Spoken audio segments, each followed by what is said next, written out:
Chris is on. Yep. I haven't seen Deb yet.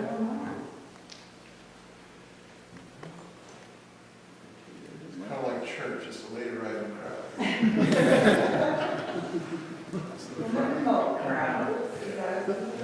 You in the right place. I'm at 6:30, so we're going to start if you're ready to go here. I'd officially call the August 1st, 2022 meeting of the Vernon City Council to order. And the first item on the agenda is to approve the agenda.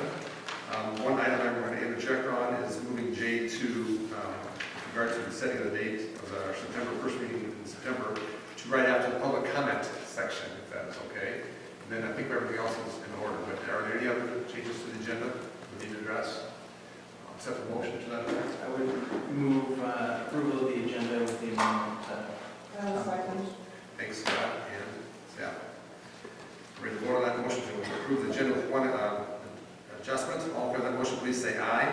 Aye. Opposed? Motion carries. Next item on the agenda is any open communications, and this is for people to address items on the agenda. They can wait until that time. Otherwise, if they want to participate and address something that's not on the agenda, please come forward, give your name and address for the public record before discussing your item. And I think we're going to start with Susie, if you're okay with that.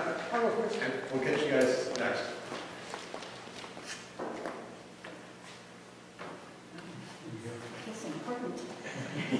My name is Sarah Smith, and I live at 117 2nd Street, Northeast, and I've lived here since 1982. And before that, I lived in Lisbon since 1978. And I was formerly known as Sarah Burgess. Some of you have known me that long. So what I came here to talk about tonight is to encourage the City Council to think about areas where they may review possibilities for short-term rentals.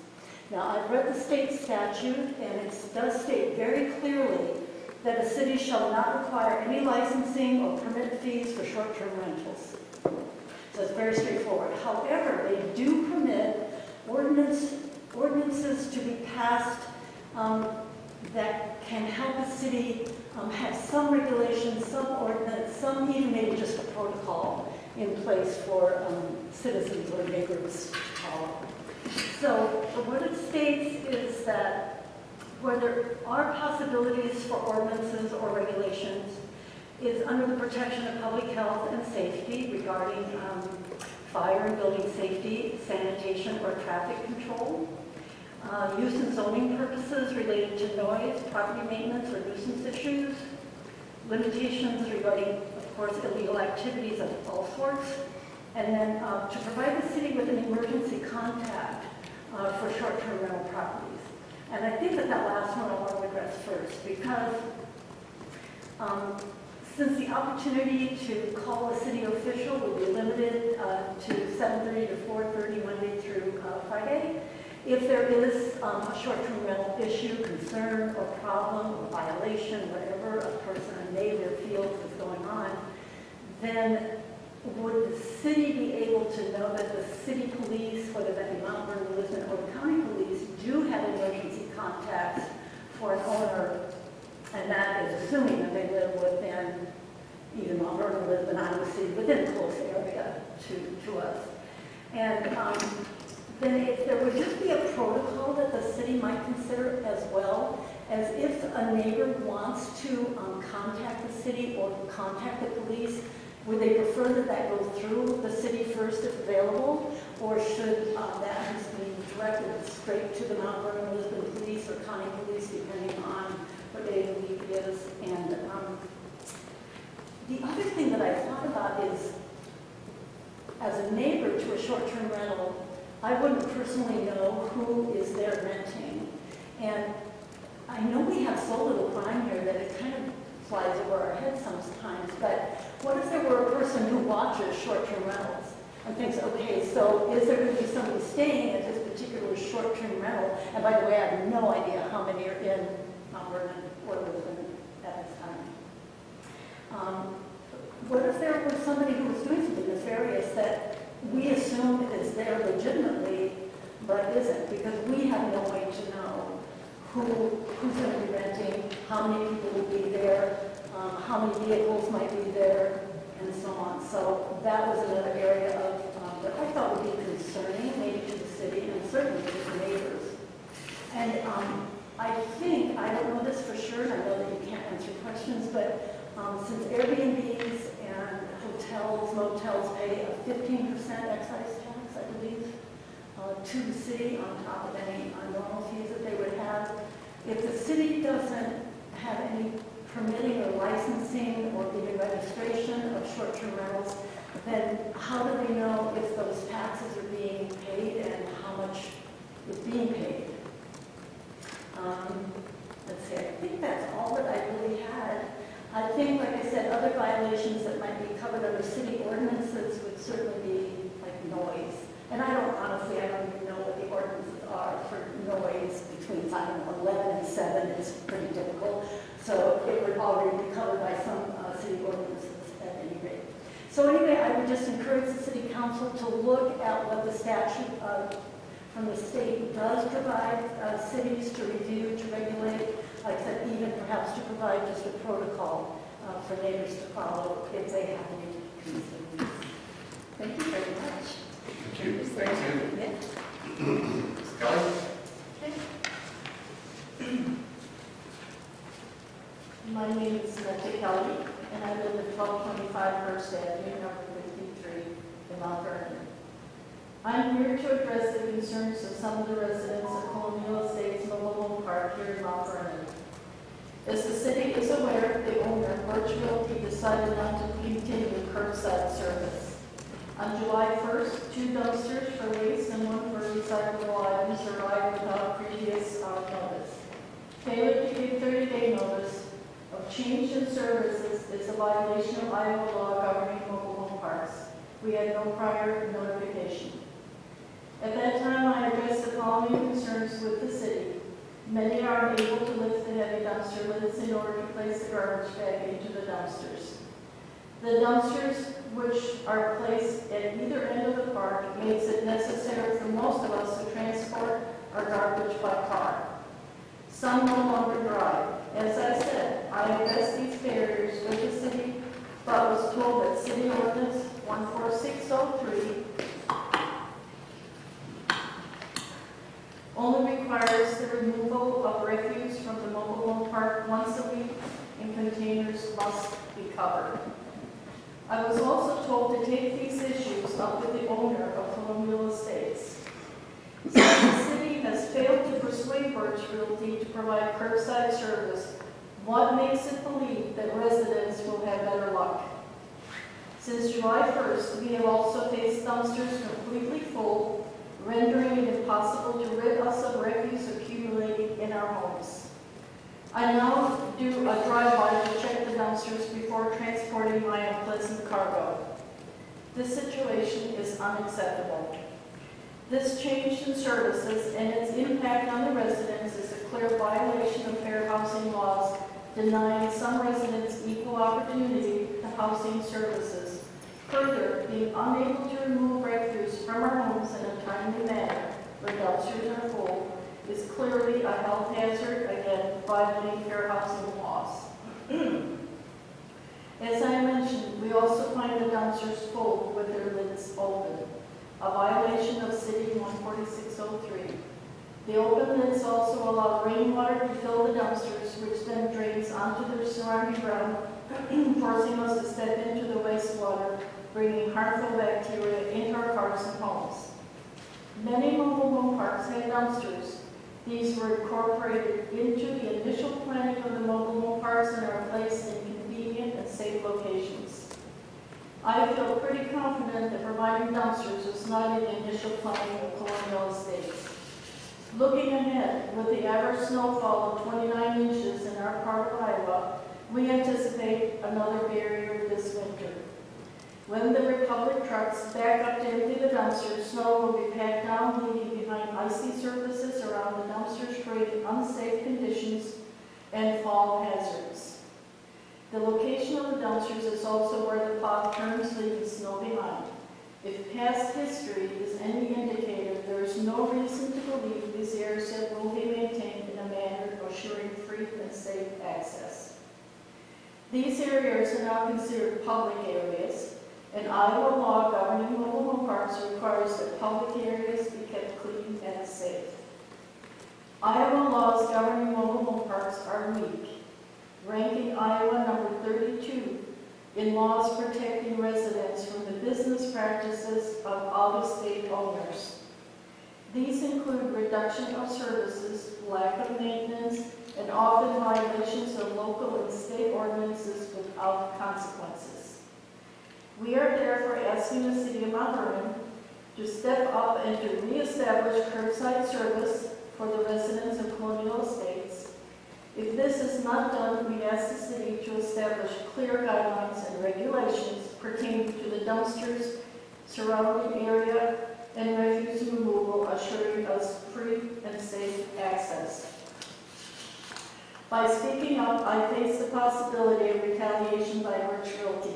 I say this because 3 years ago I was involved in another issue which was resolved in our favor by the Attorney General of the state of Iowa. Shortly after, the then manager threatened me with eviction proceedings as soon as the pandemic was over. I caught this on video and shared it with Birch Realty and the Attorney General's office. I was not evicted. Retaliation is against the law, but often hard to prove. I also ask the city answer our concerns in a timely manner as to its decisions regarding our request for change. Thank you. Thank you. Thank you. We're still on open communications. With regard to this part of the meeting, if anybody has anything to comment on that's not on the agenda, you can come forward. I have Paul Turwin, 432nd Avenue Northwest. I just wanted to take a moment and congratulate Coach Robin Brand, her coaching staff, all the school administration, and of course her players for winning the 3A softball championship. That is quite an accomplishment. This team has shown a lot of heart over the season, and it's my understanding, not only of those that I'm fortunate enough to know, but based on comments from others, that they're not only outstanding athletes, they're outstanding students and outstanding people. I just wanted to congratulate them all. Thank you, Paul. Anybody else have an open communication part of the meeting here? If not, then we'll go to the adjusted part of the agenda, which is J2, discussion and consideration of rescheduling the September 5th, 2022 council meeting in recognition of that Labor Day being on that Monday. We need to take action on this. What is the will of our members? The preference of our members? Traditionally, we've done either Tuesday, but I think mostly Wednesday, if I remember correctly. Either works for me. Either works for me. I might need to vote on either one, but either works. Chris is on. Okay. Is there, Paul, do you have any opinion on that? He's scrolling his Scrolling like, no, quickly. Chris, do you have any recommendation from staff? No, the council's been about 50-50 on whether it's a Tuesday or a Wednesday. Historically, the first couple of years that it was here, it was moved to a Tuesday. Then we kind of switched to a Wednesday. So I'll entertain a motion whichever way you want to go here. All the open purpose. Well, I like Wednesdays after a holiday just because it gives if anyone had done any traveling or anything, I would move it to Wednesday, September, 7? yeah. Got a motion and a second on the floor. Any further questions or discussion? Chris, can you hear we're moving to Wednesday, September 7th? You hear that okay? I hear you. Okay. Sounds good. If we are ready to vote. Can you hear me? Yes, I hear you. Can you raise your volume a little bit more? Hers is 100%. Is that more? Yeah. Yes, we hear you, Deb. And we hear you, Chris. Both of your volumes are a little low.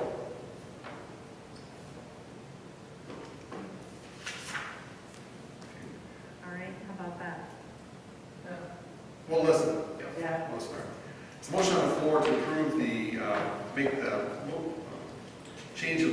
in September to September 7th, Wednesday.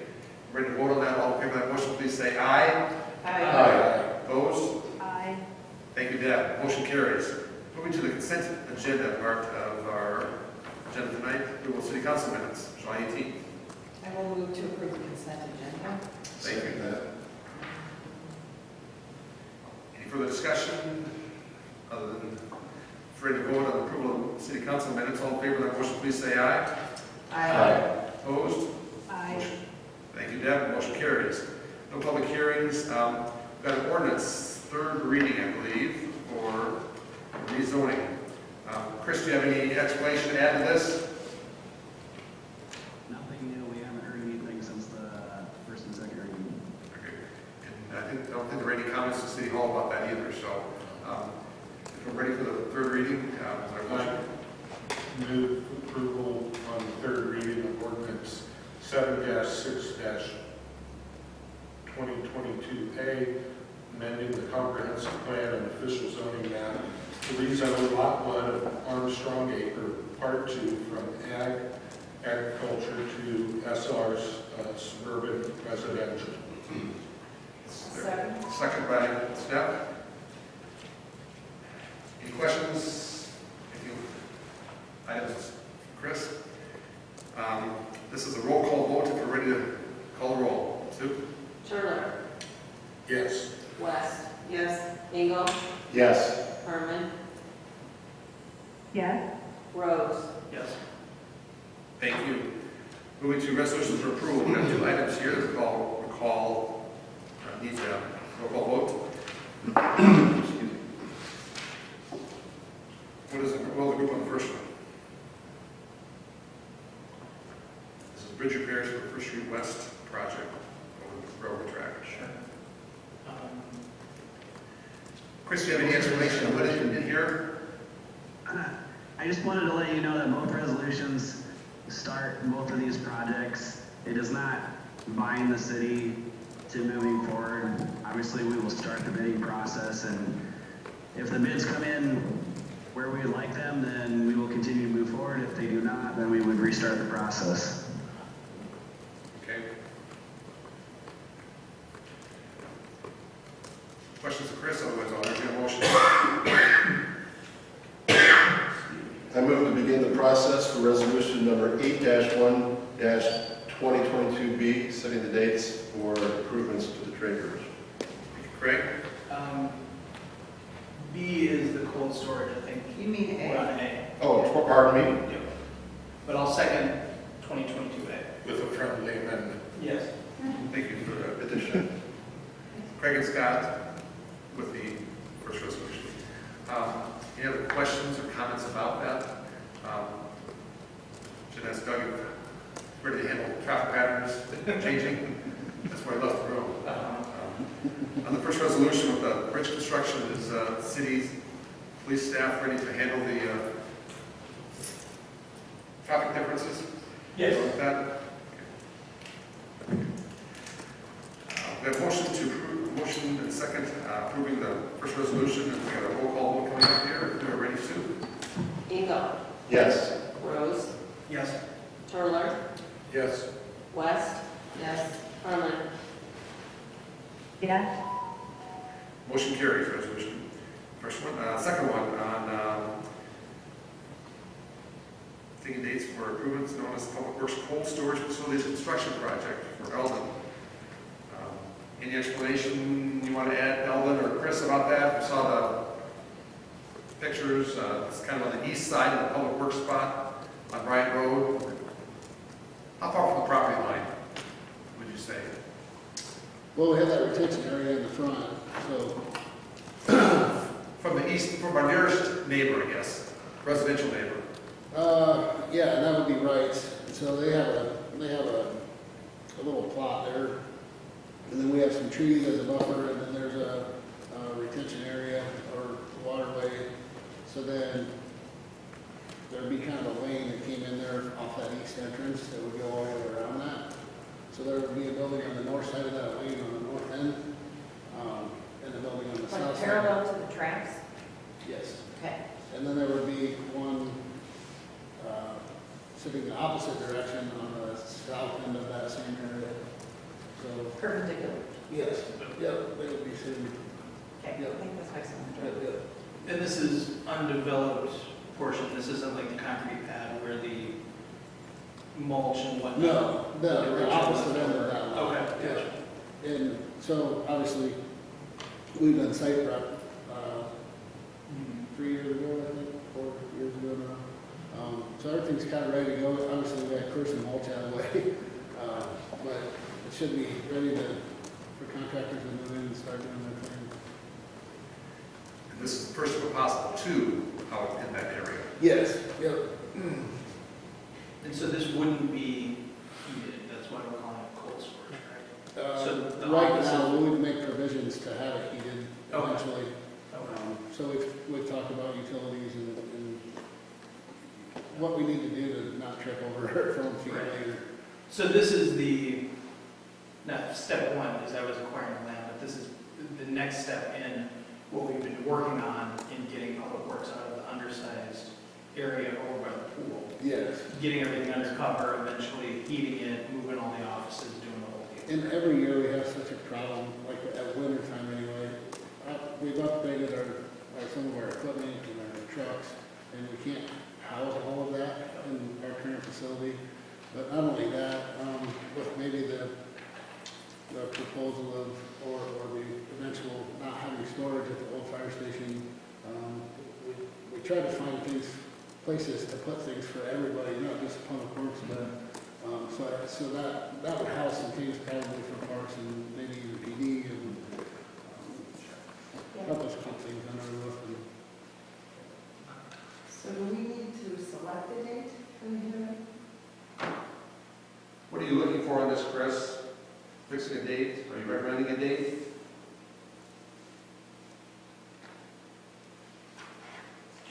I think September. I think we would go with the first meeting in September. So, September 7th. Yeah. Okay. Are you catching on, Chris? About making September 7th the fixed date?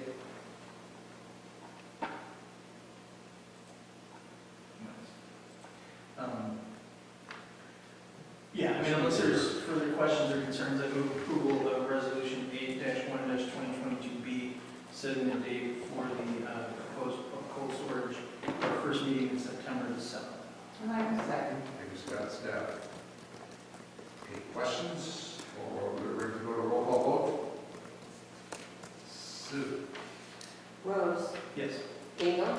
Yes. West. Yes. Herman.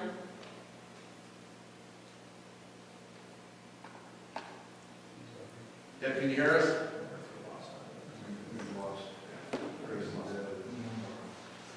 Turler.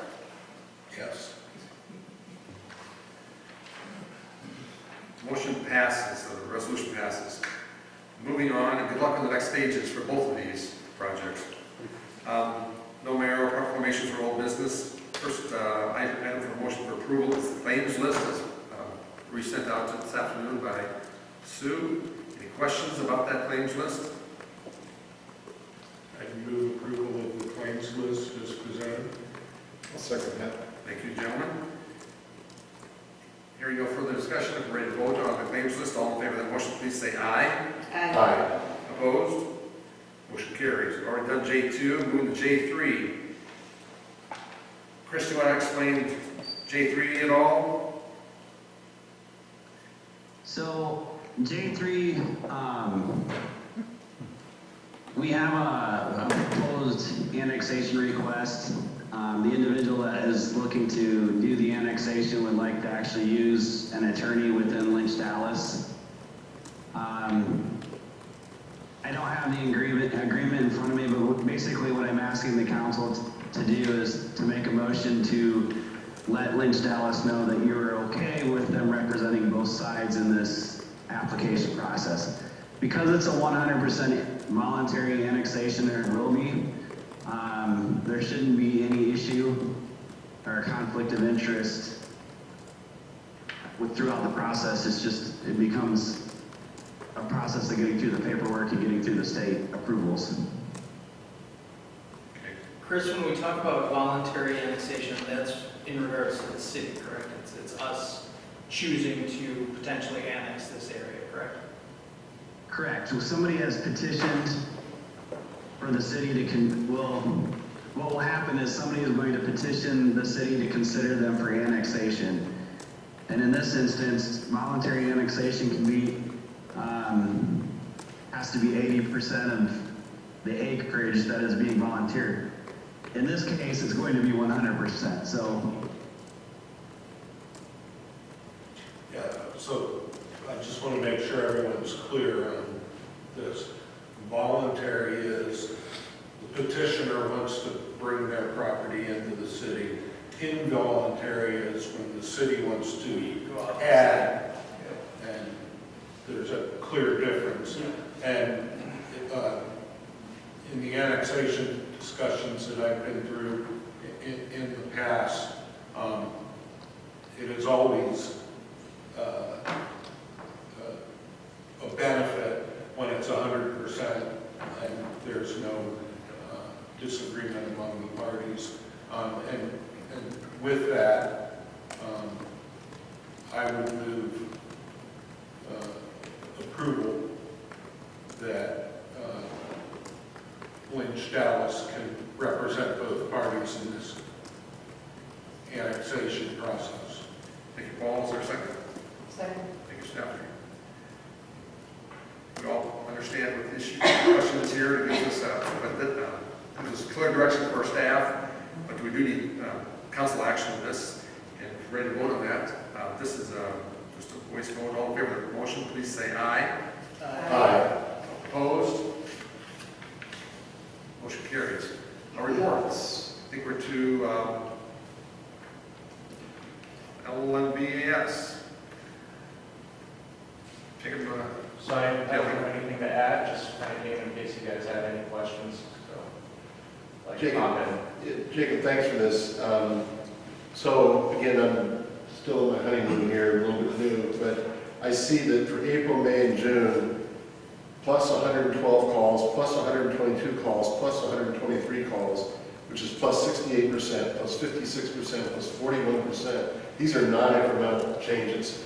And I just wonder, for you, when does this become a staffing, equipment, supplies, and budget issue? So those numbers are year-to-date numbers. So as you can see, so if you saw or remember back to the January and February reports, we were 186% up. Big reason for that is our January and February of 2021 was fairly slow, and we came in like a lion this year. And we've kind of kept up with that pace. We're averaging about 2 calls a day now, planning on hitting about 780 calls this year, plus or minus 10% or so. And to put that in perspective, the year before I was here, we did 450. We've got a great crew that are really answering the calls. They're doing a great job. You know, we've kind of become that resource to those around us as well, which you can see by the intercepts. Those are our paramedics hopping on with other ambulances who aren't able to provide that level of care, as well as the transfers out of Jones Regional or Mercy, any of those. And those are all revenue generators for us. What we do know is that this does get taxing on members, and we have a very diverse group of members that provide services with us. We have people that come in and it's, you know, their service to the community. We have people who, you know, if maybe they were 20 years younger would pursue this as a career, but, you know, maybe they're an engineer now or software programmer or something like that. It just doesn't make sense to make the leap to a paramedic or EMT. So we have a lot of diverse backgrounds which help us along because people answer the call for different reasons. With that being said, when you start looking at staffing and things like that, it's all about consistency. We're a provisional paramedic service right now, which means we like to provide a paramedic, but we don't have to have a paramedic 24/7. I can tell you unofficially, there's about 1 day a month that we don't have a paramedic available. And that just happens to be when they're all on vacation, working another job, something like that. So we're doing a phenomenal job. And that comes from a great crew. So No, thank you for clarifying that. I guess I did read that wrong. I thought Yeah. That is cumulative total. It is, yeah, it's year to date, so it's actually trending down. As we saw our summer last year, extremely busy. We're kind of right there this year as well. So we'll still be up this year as far as call volume goes, and that's our trend. You know, about 10% roughly each year. So. And so because it is cumulative, we're also absorbing the difference between January 2021 and 22. And we were still deep in the pandemic in 21, which if I remember correctly, suppressed a ton of numbers because people just didn't want to go anywhere. Yeah, so initially it suppressed numbers, and then So we we're saw. low. Yeah, I mean, it's fluctuating. Yeah, got it. so we were really low, and then we ramped up. And Right. what we saw happen is nobody was seeking health care, and then about midsummer, we saw all of those chronic health needs, people who typically, you know, did their routine health care checks, didn't, and now they were super sick and utilizing 911. So we're keeping a much steadier average this year, which is what we like. If it were up to me, we would have the same amount of calls every day. It would be easy to plan for. Schedule. Yeah. Do these numbers include any calls that aren't by the ambulance, but just but the SUV, whatever? Yeah, so those would be all of our intercepts. Okay. So we do roughly 50 intercepts a year. So those are handled solely by the paramedics. And that didn't exist in So first part of 21, correct? So it has existed. It's something that we've done. We're just more consistent at it, and people really like to use us. We've got some really good personalities on the crew that we've gone out and done educational services, and they kind of know us by first name basis. So. Jake, one data point just struck me, and I'm not sure what it means. What is a missed transfer?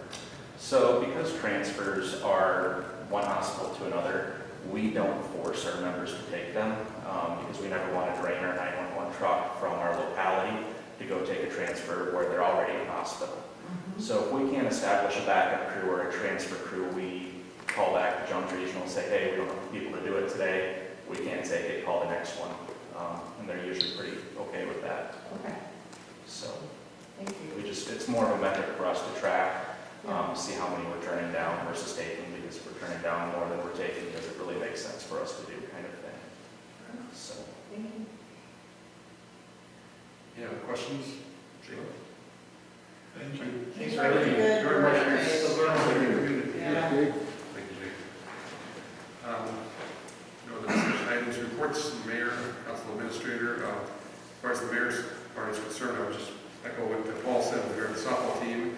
The second compliment I was going to pass on was recognition of Councilperson Herman and her spouse. We're going to be recognized by CDG 2 weeks tomorrow, I think, in their volunteer recognition. So hopefully you can hear this, Deb, and I want to make sure you are in the agenda, in the minutes here for your recognition there. So thank you, Deb, on that honor. You and Rich have spent many, many years in that leading capacity for the city. So Very well deserved. very well deserved. Being honored as Volunteers of the Year. Volunteers of the Year, correct. Yep. That's a great title. And probably had invitations to that luncheon Citizens at of the Year. Methodist Church. Citizens of the Year, not volunteers. Citizens Yes, of the, it's the baseball teams. baseball teams, volunteers of the year. Thanks for clarifying that. Yep. Okay. If I was like to enter the Methodist Church, if I remember correctly. That was all I had as far as reports. Any council reports? Anybody have anything to share with the group? Committee reports? I just have a discussion item I want to get on record. We brought up Union Pacific earlier, and it made me think of the Springville tracks are getting severely worse. I mean, it is really dangerous, and so I just want to make sure that if we are having any conversation with them about anything else, make sure, and besides, it just needs to be addressed. I'm really worried about it. I mean, within a period of weeks, it's gotten worse. Which I don't understand because they just did that. I know. Next I know they did. 3 years. But I think now it's worse than it ever was before. I agree. And I also advocated for that during the many road closures they were having at every intersection in our area except for Springville. Yes. From that, I explained to them that that's probably one of the worst intersections of all of them that they're Yes. repairing. So they were going to pass that up the chain again. So hopefully I mean, I'm literally worried about somebody at Tiger literally getting stuck. I mean, it's that bad. You have to be very careful what you're doing. So, Doug, in light of the planning we're starting for the overpass, I just think it behooves the city to make sure that they are part of those discussions and understand that. Yeah, and we'll contact them again and let them know it's a priority. It's gonna see increased traffic because of the bridge repairs, because of that situation, and make sure hopefully they can, even if it's a temporary fix until they get the bridge repair done and then go back to a more permanent fix or something like that, so timelines can remain. But we'll send something official again from the city. Thank you. Thank you. And committee reports, council reports, any upcoming meetings, signage committee, website committee, Water's Edge committee, assuming they're on the calendar. Water's Edge is supposed to have recommendations tomorrow, right? That's correct, tomorrow night, 7 o'clock, via Zoom. We'll have updates on the survey and the data collection that they had at the event at the pool. Good. So we'll see that next meeting. Great. Looking forward to it. It'll be at Zoom, it's via Zoom, but once that meeting is complete, then we'll pass on data to the council. Invitations. Yeah, I don't know if they're doing a recommendation or anything at that point, but I think they're just sharing a lot of data, the results of the survey, and then there'll be some discussion on what to do from there. And then what about influence on signage? Yeah, They were going to get back to us also.